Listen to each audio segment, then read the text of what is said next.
Estamos iniciando o mês de setembro. Hoje, 7 de setembro, aniversário da nossa pátria. Rezemos por ela, para que ela seja espaço, abrigo, lugar, acolhimento para todos e não para alguns. Lugar da solidariedade, do trabalho, da justiça, da dignidade para todos.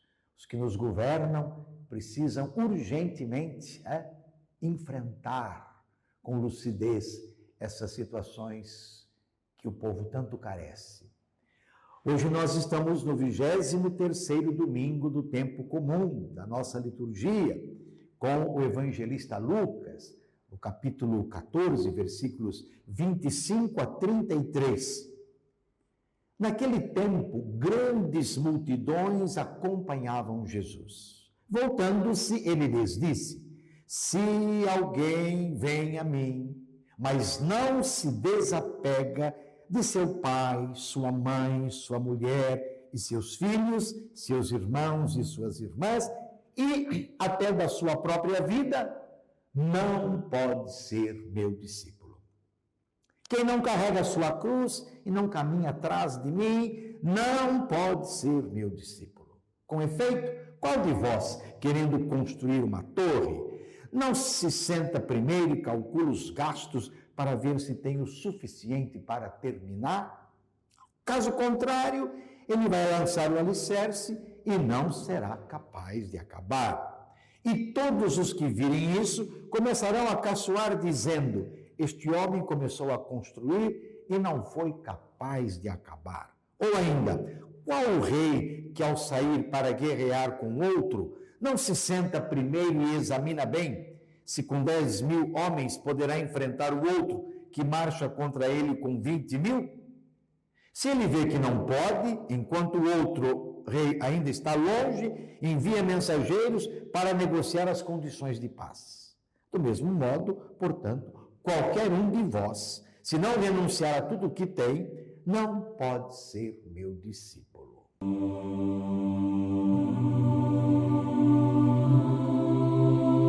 Irmãos, irmãs, no caminho para Jerusalém, Jesus está acompanhado de uma grande multidão.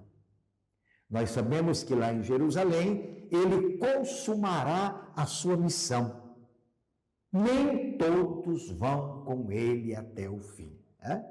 Ele que, mais uma vez, por sua vez, apresenta as condições para segui-lo, para ser discípulo dele, para ir com ele até o fim. Aliás, a primeira leitura da missa deste domingo, o livro da sabedoria, nos garante que sem o Espírito de Deus, sem a ação dele em nossa vida, nós não vamos chegar a lugar nenhum, nós não vamos poder conhecer e abraçar os desígnios de Deus a nosso respeito. Nós que somos frágeis, limitados, pequenos, diante da grandeza de Deus, diante da beleza, grandeza de sua obra. Portanto, pedir a sabedoria para fazer o caminho, para ir com Jesus até o fim. Então, qual é a primeira exigência para o seguimento de Jesus? O desapego e a disposição para assumir o seu projeto. Primeiro, não se trata de qualquer desapego, mas aquele que inclui, inclusive, as relações familiares. Pai, mãe, mulher, filhos, irmãs. Tudo parece um absurdo, mas tudo se torna secundário diante das exigências do reino, diante do seguimento de Jesus. Só o seguimento dele, o reino proposto por ele, que é absoluto. Portanto, pai, mãe, filhos, familiares são importantes e nós não podemos dispensar esses laços, mas eles devem criar em nós o desejo de caminhar juntos e abraçar a causa de Jesus. Segundo, a disponibilidade para a cruz.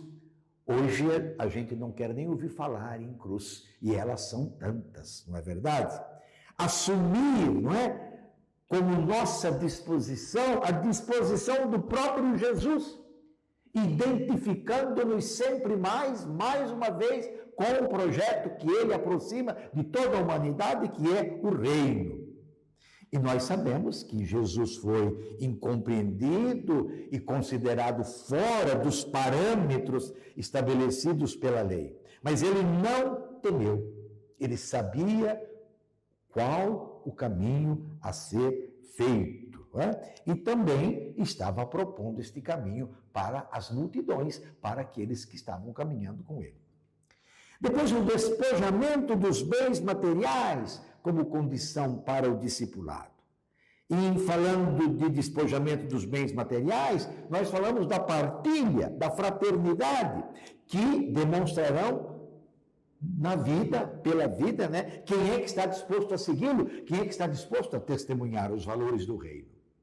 Meditando estas três exigências, somos chamados a perceber que o seguimento de Jesus não é uma aventura, mas fruto de uma decisão pensada, de uma decisão bem clara, amadurecida, portanto, que nos faz com ele ir pelo caminho sem desanimar.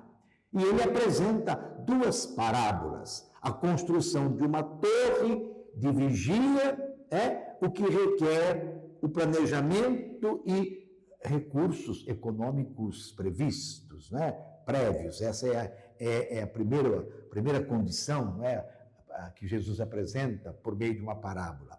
O possível fracasso na construção da torre leva à gozação dos que passam, a ponto de dizer: este homem começou a construir e não foi capaz de acabar.